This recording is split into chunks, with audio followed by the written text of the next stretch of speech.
So in today's video, I'm going to be previewing Gillingham FC versus Bradford City, and then in the second part of today's video, I'm going to bring you guys my Game Week 21 League 2 score predictions. If you do go on to enjoy, please make sure to drop a like on there for me. If you could try and hit 80 likes on today's video, that'd be massively appreciated. Subscribe if you're new as well. We are now on the road to 8,000 subscribers, so please make sure you are subscribed if you haven't already with that post notification bell on. It's free to do so, and it does massively help out. Get your thoughts in as well down in the comment section down below. Let me know down below your score prediction for this match and what would your starting 11 be as well. Obviously no game for us since what, about 10-12 days, something like that. Now it's been a long time since our last match, and that was in the AFL trophy, so by the time this game comes around it's going to be 2 weeks since our last league match. We unfortunately built up a really good run of form. Wait, no, it actually might even be more than 2 weeks, because wasn't it the FA Cup second round? So it feels like absolutely forever since the last Saturday game that Bradford City played. It was on the 25th of November against Accrington Stanley, so it was more like 2.5 weeks ago since our last league match. I'm delighted to, fingers crossed, hopefully be back in league action. We've got a very busy schedule coming up as well over the next couple of weeks around the Christmas period and all that sort of stuff. But make sure to drop a like on there for me, subscribe if you're new as well, and let's get into it. Starting out then with the current Sky Bet League 2 table, my team Bradford City, we currently sit 14th in the table. After 20 matches, we've got 7 wins, 5 draws and 8 defeats, scoring 24 goals and conceding at 27. That leaves us then on a -3 goal difference and 26 points. Our last couple of matches then have been a win, a loss, and a loss. Them last couple of matches then being a 4-0 win at home to Liverpool's under-21s in the Football League Trophy second round, a 3-0 win away at Forest Green Rovers in the league. Ash Taylor got sent off in that game, and he's still going to be banned for this one against Gillingham, because all it was a one-match ban for a last-man foul, and he's still banned because we haven't played a league match in that long. We also had a 1-0 win at home to Accrington Stanley, a 5-1 win at home to Barnsley in the Football League Trophy, a 4-2 defeat away at Notts County, and a 2-1 defeat at home to Barrow AFC. If we compare that then to Gillingham, they currently sit 8th in the Sky Bet League 2 table. After 20 matches, they've got 10 wins, just a 1 draw and 9 defeats, so I think a draw in this one is very unlikely. They've only scored 19 goals and have also conceded 26, so that leaves them on a -7 goal difference and 31 points. Their last couple of matches then have been a win, a loss, a win, a loss, and a loss. So same with us, just most recently one of their losses and wins have been swapped around. In terms of their last couple of matches then, they had a 2-0 win at home to Charlton in the FA Cup at second round. Their game on Saturday was also postponed away at Barrow. They also had a 1-0 win at home to AFC Wimbledon, a 3-1 defeat away at Tranmere Rovers, a 3-1 win at home to Salford City, a 2-0 defeat away at Wrexham. They had a 1-0 defeat at home to Fulham's under-21s in the Football League Trophy, and a 2-0 win away at Hereford in the FA Cup first round. So it seems like recently at home they've been very strong. Away from home though, they have certainly struggled so far this season, so it's certainly not going to be an easy game. Now we're going to get into the team though that I would go with if I was Graham Alexander. Now this week we are going to get through my team quite quickly, because it is pretty much the exact same squad as what it was in last week's match preview against Salford, because nothing can have really changed apart from a couple of players have come back from their injuries and all that sort of stuff. But in terms of my starting 11 then, I have stuck with the 3-1-4-2 formation. It's been working very well under Graham Alexander so far since we switched to it at half-time against Notts County, so I don't really see any reason why we would change that. In goal, I've gone with Harry Lewis, being very solid and consistent over the last couple of matches, and he seems to be getting better and better, and he seems to be finding his confidence again, and he's really just performing better and like how he was last season. We're seeing some much better performances recently from Harry Lewis, so for me personally, he has to stay in the side. Into the back three then, on the right side, I've gone with Jonathan Tompkinson. I think he deserves an opportunity. He was really good against Liverpool's under-21s. I know we've got a lot of competition there.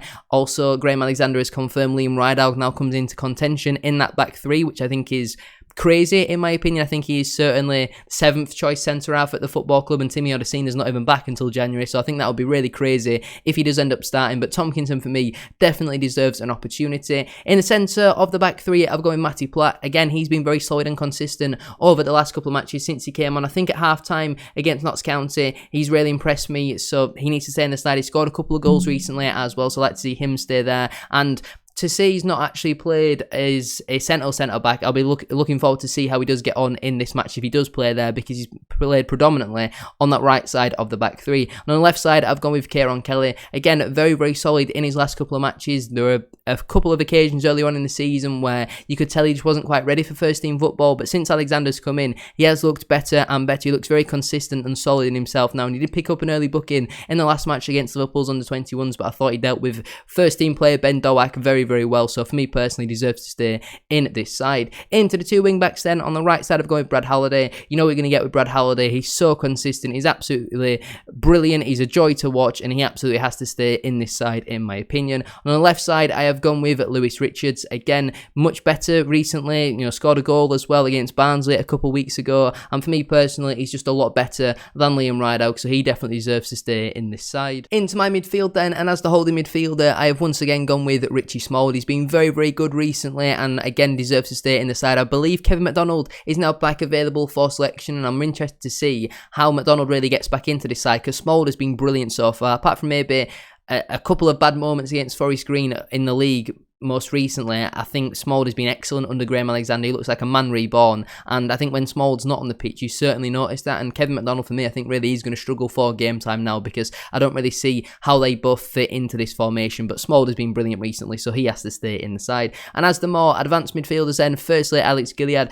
again, been very consistent so far this season, certainly in contention for our player of the season. In terms of the nominees anyway, I think it definitely is Brad Halliday, but Gilead, he's not too far behind. He's adding goals and quality to his game now, so he definitely needs to stay in the side. And completing the midfield would be Jamie Walker. Scored I think 3 goals in 5 matches in November, so hopefully he can bring that form into this one. He loves a goal in a big game, just does at Jamie Walker, so fingers crossed he can come up with another one on at this occasion. Into my two strikers then, firstly obviously Andy Cook. I mean, he struggled a little bit under Mark Hughes, but recently under Graham Alexander, we've seen him start to get back on the score sheet a bit more. In the most recent match against Liverpool, scored a really, really good goal as well. He had a number of pretty easy chances, which he didn't take, but in the end, he managed to score the hardest one, and it was a really, really good finish on his left foot. And partnering him, I would go with Tyler Smith. There are 2 joint top goal scorers now. I think they've both got 9 in all competitions, which is obviously great to see both of your strikers nearly getting 20 goals already. I think they're well over 20 goal contributions, because Cook's got 3 or 4 assists. Tyler Smith might have the odd 1 or 2 in there as well, and them 2 are scoring goals at the moment, so they absolutely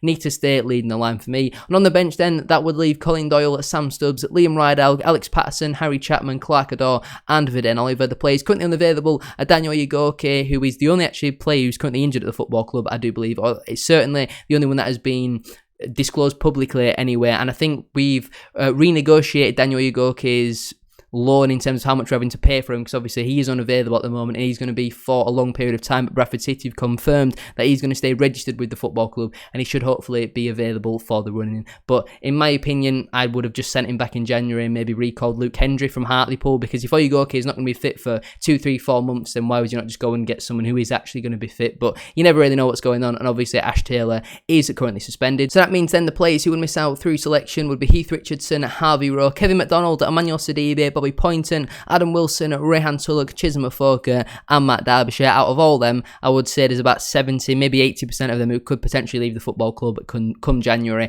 But now we're going to get into my Game Week 21 League 2 score predictions, and hope this week none of them get called off. Let's get into it. Starting out then with Crawley Town versus Mansfield Town. I'm maybe going to go with the shock in this one. I'm back in the home side for a 2-1 win. Crewe Alexandra versus Accrington Stanley. I also think will finish in a 2-1 win for the home side. Doncaster Rovers versus Morecambe FC. I think will finish in a 1-1 draw. Gillingham FC versus Bradford City. I'm going to go with a 0-0 draw. Despite the Gills obviously only drawing 1 game so far this season, I do think this one will end in a goalless stalemate. Harrogate Town versus Notts County. I think will finish in a 3-1 home win for Harrogate. MK Dons versus Forest Green Rovers. I think Milton Keynes going to absolutely batter Forest Green 5-1 in this one. Newport County versus Grimsby Town. I'm going to go with the shock 2-1 away win for the Mariners in that one. Salford City versus AFC Wimbledon. I think finishes in a comfortable 3-1 away win for the away side. Stockport County versus Sutton United. I think finishes in a 3-0 home win for Stockport. Swindon Town versus Barrow AFC. Barrow have been on a brilliant run of form recently, and I do think that one will continue here with a 2-0 away win for the Bluebirds. Walsall FC versus Tranmere Rovers. I think finishes in a 2-1 away win